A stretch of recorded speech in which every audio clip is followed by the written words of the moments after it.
Welcome back to Coast to Crazy Conversations. You've tuned in halfway through my interview with Digital Dan, so let's pick up where we left off. And, of course, we couldn't have you on the show and not talk about this past week in theme parks properly. The infamous series where you look at the past week in theme parks with, quite frankly, the best intro of any YouTube series. Thank you. What goes into making this almost weekly series, keyword almost, and where did the inspiration first spark from? So this almost weekly series,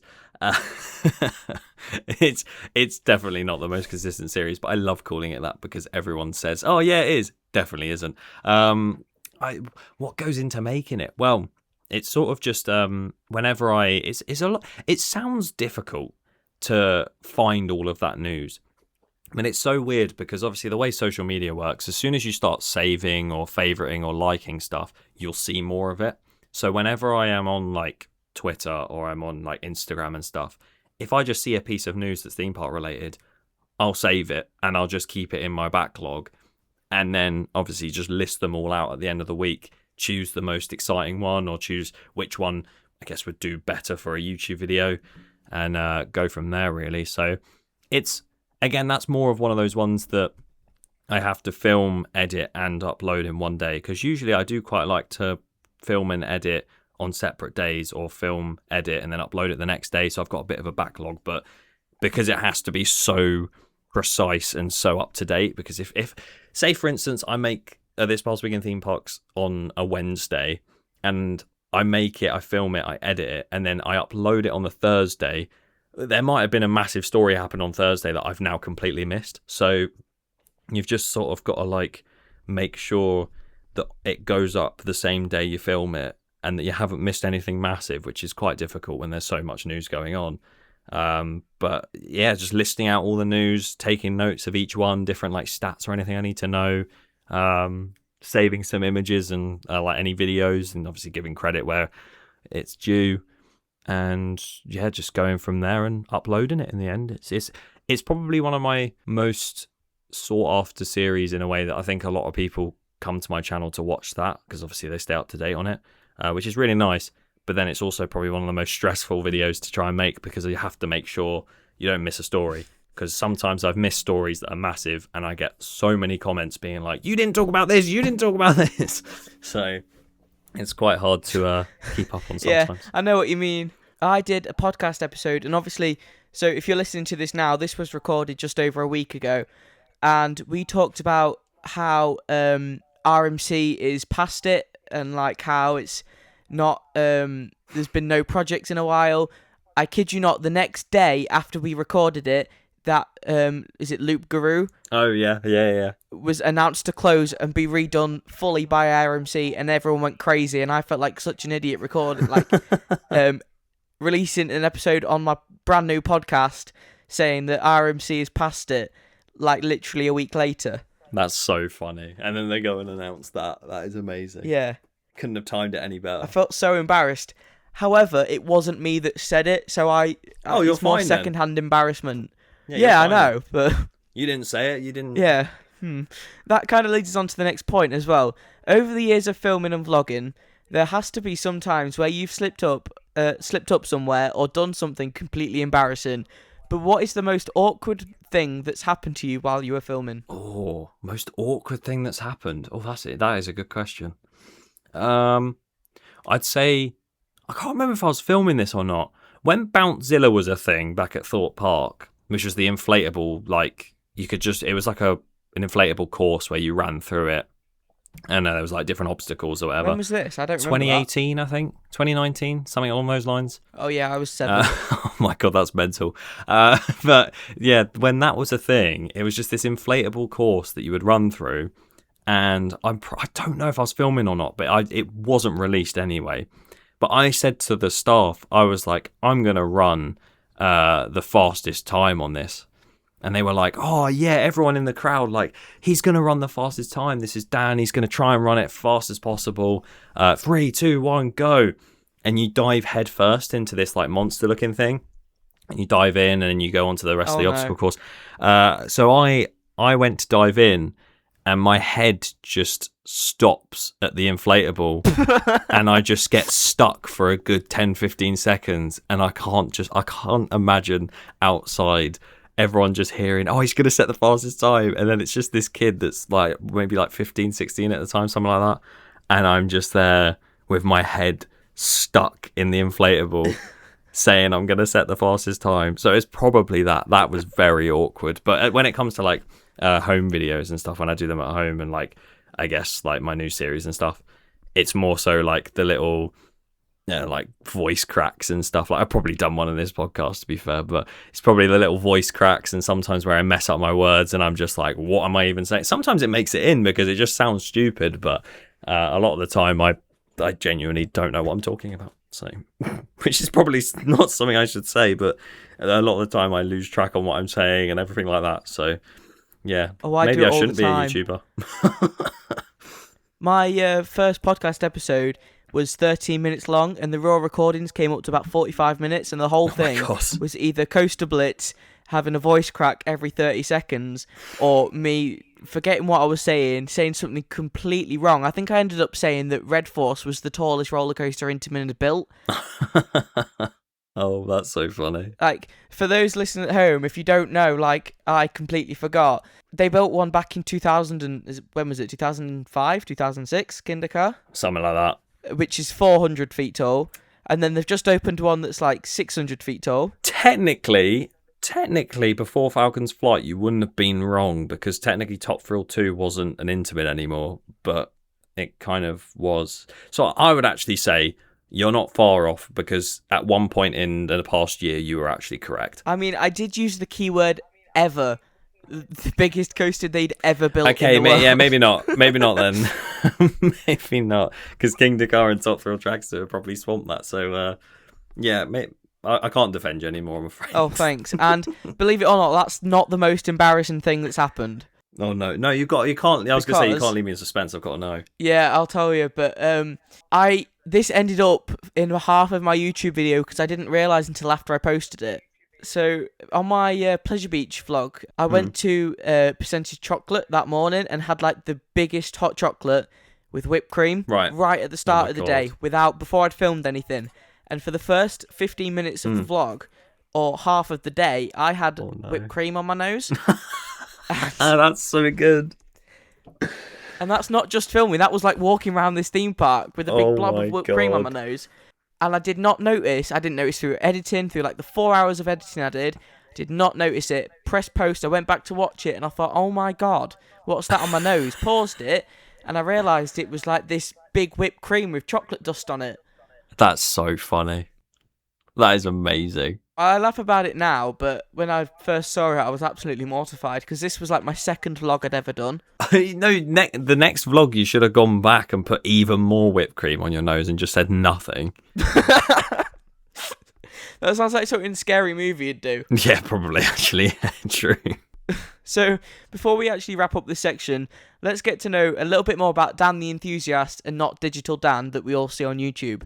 What is one thing about theme parks that still excites you now, taking all content out of the equation? Oh, that's a good question. You're coming at me with a lot of good questions. I don't even know. For those of you listening, I did send him all the questions before recording, so he's had time to think about it. Yeah, I know, but my brain isn't wired correctly, so all of these still sound like really good questions. It's as if I've heard them for the first time now.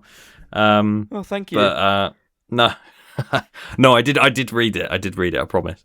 I would say just the overall, like, the show of theme parks. Like when you go to these parks and they have like these like nighttime spectaculars, and the last time I went to Efteling, or I can't remember if it was the last time or the time before, I remember going there with Em and we watched the nighttime show, and I just had this massive smile across my face the entire time because it was just so. It feels like it's really magical, and sometimes you don't feel that in the UK parks anymore because we go there so often. But when it comes to abroad parks and the ones that you love so much, you finish a day there and you're just walking out smiling, and it's just, I think you can't beat that. Like, Efteling is probably my favourite theme park I've ever been to, and it's by no means got anywhere near like the best rides that I've ever been on in the world, because as much as I love Baron and I love Dance Macabre as a dark ride and Symbolica, they are incredible, but they don't like top my lists or anything for like best dark rides or best roller coasters. But the fact that a park doesn't have like the most world class, the world's best roller coasters or rides, yet it still is my favorite park, just says a lot about how magical it is. Like everyone says, it's the Dutch Disneyland. And when I went, the nighttime show was spectacular, but I thought that just the general atmosphere of the park was what made it feel so magical for me. Oh, 100%. So I went in February, and it was absolutely amazing. I didn't really know what to expect because the only ride I knew was Baron, and the first moment I stepped in, you see the Grand Hotel. That thatch entrance is amazing, and that's nothing compared to what's like waiting. And I was heading straight to Baron. I got lost. Oh, it's insane. Within the first 20 minutes of being in the park. If you've seen the vlog, I've cut out so much of me wandering around because I think I was lost for about 20 minutes walking up and down the side of Baron, still not finding the entrance. And I was 10 meters away from the entrance, and I just kept turning around every time because I thought, oh, it can't be this far. Oh my god. It is an amazing park. It's got some great rides. Funny. Python, I thought, was great fun, to be honest. And it's really smooth as well. Yeah, it is. It's very underrated in the way that it looks like it's going to be an absolute headbanger. Like, you're going to go on it and you're going to come off with a migraine. But you get off it and you're like, wow, that's actually relatively smooth. It doesn't really suit the rest of the park anymore.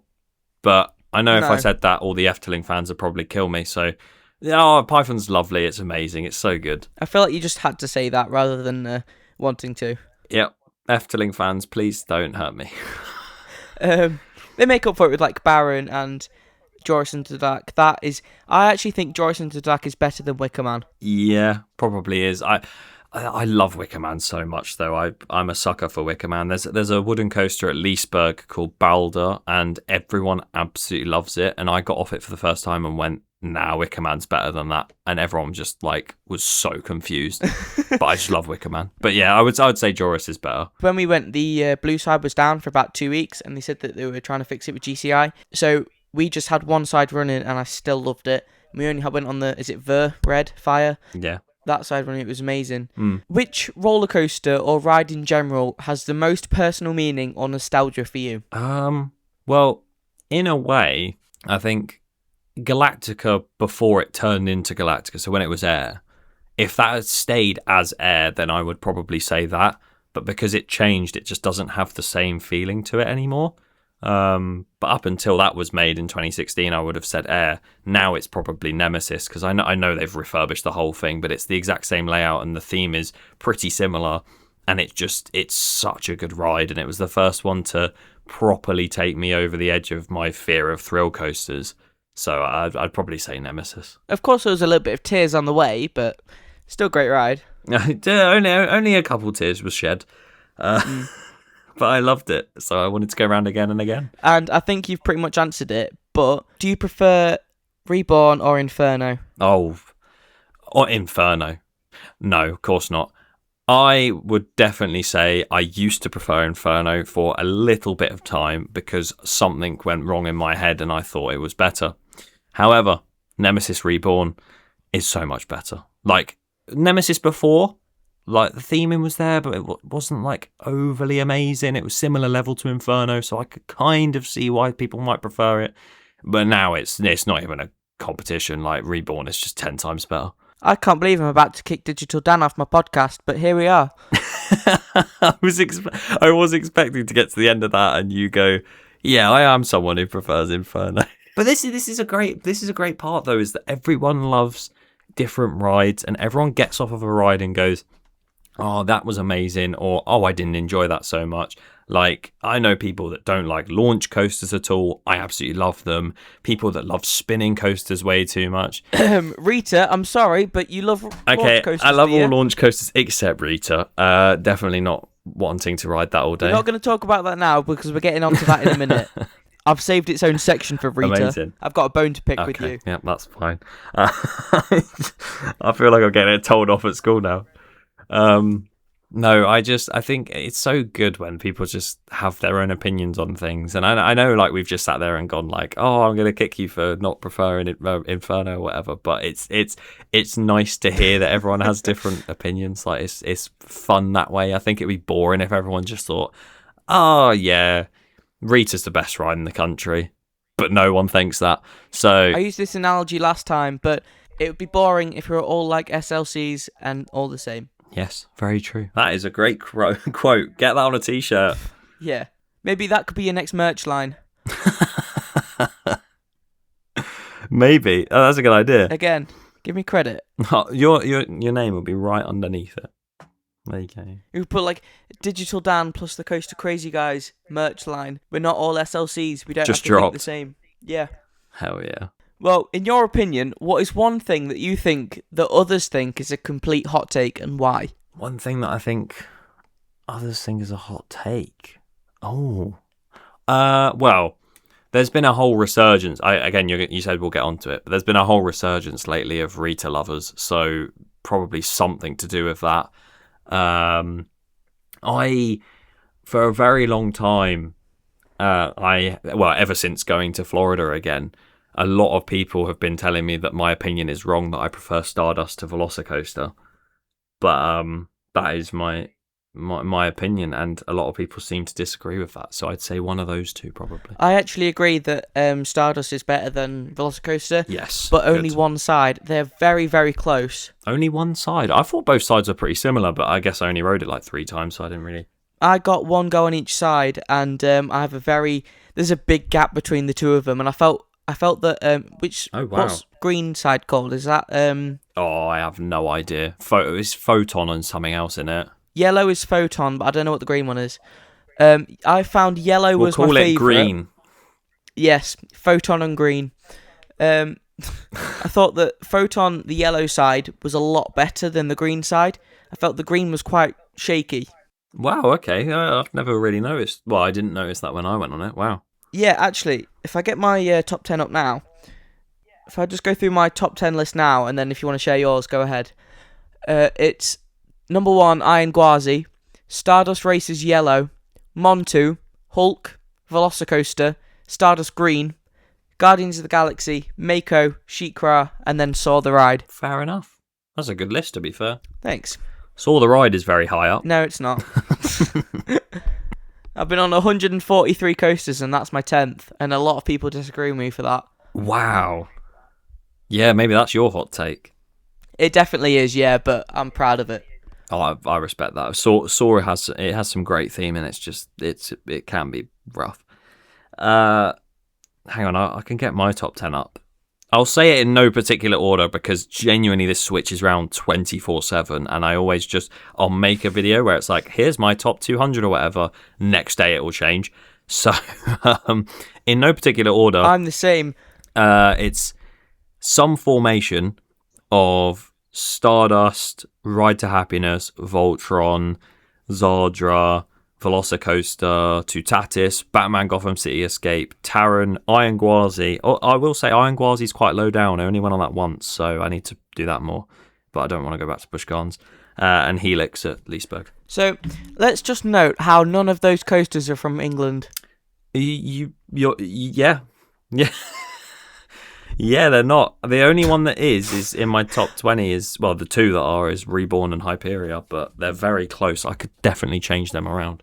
I think, let's count. In my top 25, I've got 1, 2, 3, 4, 5, 7 roller coasters in my top 25 that are from England, and they are Millennium, Smiler, where have they gone? Big One, Rita, Stealth, Hyperia, and Saw. I mean, the thing is, right, is that, like, when I was your age, I'm pretty sure I did, like, I think I had a similar coaster count to you, and I probably had, like, the similar amount of, like, UK coasters in my top 20.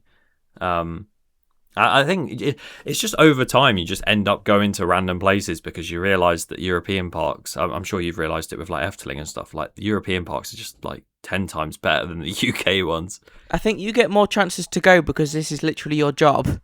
Yeah. But I still feel like you've got many years before, like, you're just going to end up riding so many more than you expect. Like, I did not expect to be on.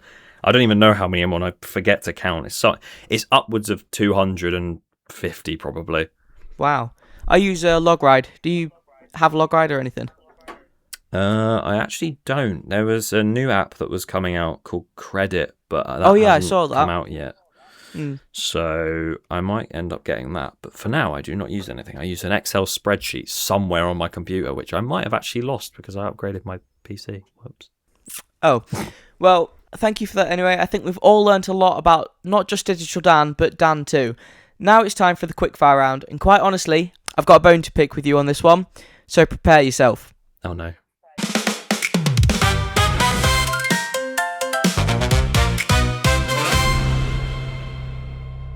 So, it appears it is now time to fire through some questions very quickly, which means it is time for the quickfire question segment. I almost said quickfire news segment. Well, close enough, but no. I'll give you a question about a ride or a park, and you need to answer with the first thing that comes to mind, no overthinking. Most underrated UK theme park? Of Chessington. Okay, that was definitely not what I was thinking. Yeah, I didn't think that either. Favourite time of year? It's definitely it's Portons Park. We'll go back and change it to Portons Park. Favourite time of year? Summer. I haven't finished my question yet. Wait a minute. Right. Restart that question. Favourite time of year to vlog? Oh, spring or summer. Really? Yeah. Oh, I hate the winter and I hate autumn because it's just so grey and so miserable. I get that. I was thinking more like for events. Oh. I didn't say this in the question. I was thinking like for me, for like if how I would answer it. But I would probably say October because of like obviously Scarefest and that. Oh, okay. You get more content. But then spring is all the opening days. So I would. Yeah, I know. I agree with October though. October's a good month for getting stuff because it's different. It's all like Halloween stuff. But for me, it's spring when everything opens. It's always like the highlight of an enthusiast year is the start of the season because everyone's so excited to be back. The atmosphere at all the parks are brilliant, and hopefully the rides are running. Well, hopefully, depending on the park. Yeah. One park you would always want to revisit. Efteling. Okay. And final one, which you're going to need a very good explanation for this because I'm not really taking no Well, for it's an a quick answer. fire round. I can't be quick. Well, okay. Be as quick as you can. Speak fast then. What is so bad about Rita? It shouldn't belong in that park. It does barely anything compared to everything else. Everything else is record-breaking, world's first. Rita is literally just, it launches off, it goes around a couple corners, it goes over some hills, it's done. It's got no theme to it, it's boring, and it should go. Have you listened to any of my other episodes? Are you going to tell me something about you loving Rita? Yeah. Oh, no. So, me and Coaster Jack spoke about how a ride doesn't need to have a world's first to be a good ride. All it needs is to be fun. And in my opinion, Rita is the best ride in the park. What? Because it has a punchy launch. Best in the park is crazy. I've been told that so many times. But yeah, best, brilliant launch. It's got airtime. It's, intense. I just think it's a great ride. And the main thing about roller coasters is they're designed to be fun, because at the end of the day, if you zoom out, like me and Coaster Jack said, we're basically comparing lumps of metal and how the different lumps of metal are welded. Yeah, that is a good way to think about it. And also, when people clap at the end of a roller coaster, they're just clapping because a piece of metal did what it's supposed to do. It is quite funny, actually. I get if it's like the first test run or like the first run of it being open, but just a random Tuesday 30 years after opening is a little bit strange. Yeah, it's quite funny, but at the same time, I've probably joined in with clapping before. Whether or not I was taking the mick or not, I've definitely joined in with clapping when coming back into the station. So I can't really talk, and I was talking about it. Well, I might join in sometimes just to, because it's funny. Yeah. But I'll never start it. Oh yeah, neither. Well, that brings us to the end of today's very special episode. A big thank you to Digital Dan for joining me. Before we go, Could you give us a sneak peek into some of your upcoming content that viewers should be especially looking forward to? There is a lot going on. I've got some huge plans for videos. There's something big coming in July, which I'm excited to announce. And at the same time, you've got like a brand new Planet Coaster 2 park that I'm going to start. Loads of bigger videos like challenges and stuff like that. So there's a lot to look forward to. I won't say too much just because otherwise things might not happen. I'll promise it and then it won't happen. But there's a lot of big videos, big challenges and loads of stuff like that coming. So stay tuned. You know, like you promised you'd go on Evictus with me and then you never did. Oh, I felt so bad about that. I left that day and I was just like, oh my God, like I'm supposed to ride Evictus. I apologise. But we will get redemption. Yeah. I've got you on the podcast. I don't know how that happened, so I guess that works. Now, we got to ride Evictus as well. Yeah, we've got to do that as well. Before we go, some of my friends got quite excited when I told you that you'd be on the show. Do you mind answering some questions for them? Yeah, let's do it. So, UK Thrills asked, what keeps the content creation interesting after doing it so long? I'd say, again, it's more about that variety that I have, is that I'm not going to the same parks and vlogging the same parks over and over again. I'm taking a different aspect on it. So I think for that reason, there are some videos where I'll sit there and come up with an idea and I'll go, no, I've done that before. That'll be boring. So I won't post it. Or I'll do it again because it's like, I don't know, an updated version. So if I did another top 10, it's because there's a new ride and I need to update the top 10 and stuff. So I think because I go from so many different points of view, whether it be from the gaming side with Planet Coaster or like the challenges or the speculation or the building new rides or whatever it is. And I think that's why it just stays so fun because there's so much variety to it. That's actually quite interesting, really. I think I need to learn from that because I've had the channel since opening day for Pleasure Beach this year, and I've already done 3 Pleasure Beach vlogs. The thing is though, is like, there's different things to vlog within a park, especially it's your first few vlogs. Like, it makes total sense, and if Pleasure Beach is a close park to you, it makes sense to do that as well. But looking at it from a different angle, like going to the park and maybe going, oh, I'm gonna, I don't know, ride Valhalla for half the day and then ride a big one for the rest of it. I don't know, that's a really random challenge to do. Or I'm gonna go to the park and do an A to Z challenge like I've done one time and stuff like that. It's just, it's really fun to look at it in different ways. Like, I'll go to Alton Towers and I'll literally go, if it's not an opening day vlog or like an event or something, I will just vlog, like, whether it be new updates or try and think of a new challenge or something. As long as something big has happened or I can think of a big challenge to do, that's the only reason I'll vlog at a park that I've already vlogged at. That is actually makes quite a lot of sense. So my friend Marley from school said, what is the most overrated coaster in the world in your opinion? Well, there is, considering I've just heard it is the best at Alton Towers, supposedly, we could say Rita. Other than Rita? Overrated. I would actually go as far to say overrated's really difficult, because underrated I could give you quite a few, but overrated, right now, I'll probably give it to Hyperia. Okay, because that makes sense. Hyperia, it is really good, but some people keep calling it the best in Europe, and I don't know what they've done or how the ride was riding to make them think that. But yeah, Hyperia, maybe I'm just more of a theming guy as well, because the lack of theming on that ride really annoys me, and it's just Merlin's fault. And the fact that it's not even grass, it's literally a mud pit. Exactly, like stuff like that. I can't pass it as the best in Europe. Like, it can't be. Like, I think I'd rather ride like some sort of family coaster or like some thrill coasters over in Europe if they're better themed than ride Hyperia. Like, maybe that's just me, but I think probably the most overrated. No, that does make sense actually.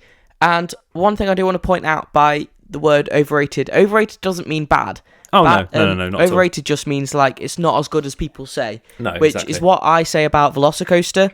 So in no means is it bad. It's got great theme and it's an amazing ride. But the way it was sold to me was the most intense roller coaster on the planet. Yeah. So no, I agree. The first time I rode it, I thought that I was like, oh, it's actually not as good as people say. I'm really underwhelmed. But I went on it a second time and I was like, okay, it's getting better. So now, Yeah. hopefully, when I go back, I'll be like, right, this is a lot better. Yeah, I know what you mean. I got off because UK Thrills, as we mentioned earlier, he sold it as like it's the most intense ride I'll ever go on. And bearing in mind, he didn't mention this, but when he actually went on it, he was only 11.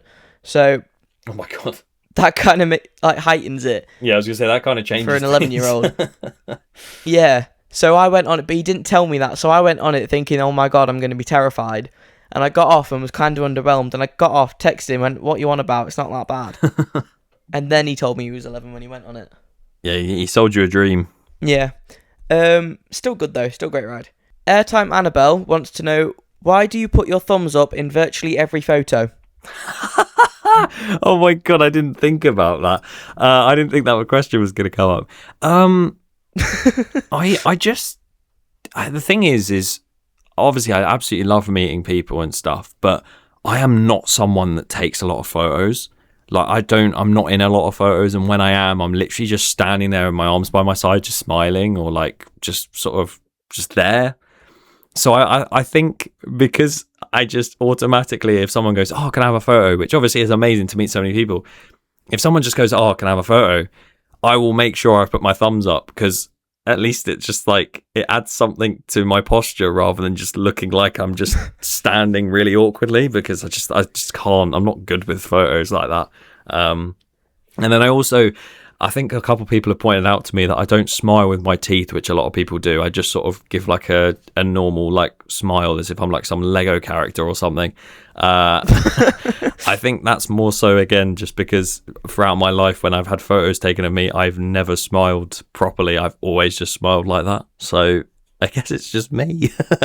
It's me being different. Yeah, I guess. It makes you unique. We'll use the word unique. I look back at some of my photos from, I think the first time I met you was Pleasure Beach closing day for 2024. And Oh, yeah. I looked through back all the photos when I got home, and all the creators were doing all like this big cheesy grin, and then I saw you with like a happy feet face. Yeah. Yeah. And the thing is, I hate it. And I just favorited the photo because it just made me smile. Yeah, I was like, that's the thing. right. I hate it though, because some people probably think that like, oh, why isn't he smiling? Like, a lot of people think that I like, if I'm just standing at a park and I look really like straight faced, they think, oh, he doesn't want to be approached or anything. No, it's just because my face just doesn't have like, I don't have like a proper smile. It's just a simple, like a nice little smile. It's not like a cheesy grin like you say, like with your teeth and stuff. I don't have that. I wish I could, but I don't have that. So for those listening at home, don't worry, he's not angry. I don't hate you. He just doesn't have a happy face. Yeah, I'm just not someone that's post for many photos, and when I have, I've just done a smiley face and a thumbs up. Yeah, like the iconic emojis. It's just exactly, yeah. I'm just an emoji with a thumbs up. So the last question is from Coaster Blitz. What is the dream for your future of your account? The dream for the future. Well, the dream for the future is to, I don't think a lot of people think like this, and I don't think I've ever said this publicly. I'd love to turn it into something that is just a lot bigger than just my YouTube channel. I'd love to be able to, I don't know, do these like Top Gear style like stuff, or even do like an event or something in the future. I'd love to be able to do that. Obviously, I've gone into like hosting an event and like sort of promoting it with Drayton Manor and stuff. I'd love to do more of that, all whilst keeping my channel running, of course. But I just want to be able to elevate videos and myself to doing things that, I mean, me 5 years ago, people think I'm like really confident. I'm definitely not. Like, me 5 years ago would have been so scared at the fact that in 5 years you're going to be hosting a Screen Park event. I'd be like, no, I'm not doing that. So I like pushing myself to do more stuff like that, and hopefully videos and everything like that will get bigger and better, which is sort of the plan with the stuff that I'm announcing soon, and the big thing in July as well. So we shall see. Yep. So basically taking Digital Dan from just a YouTube account to more of a brand. Yeah, in a way, yeah. And then alongside that, also the merch and everything as well. I would love to turn that into like a full blown like brand in itself as well. Like there's so many avenues that I don't think many other theme park creators have ever really spoken publicly about wanting to do before, but I'd love to do that. So well, thanks everyone for listening. Make sure to check out Digital Dan on YouTube, TikTok and Instagram. Don't forget to follow me as well. That's it for now, and I'll see you in the next episode for some more Coaster Crazy conversations. bye.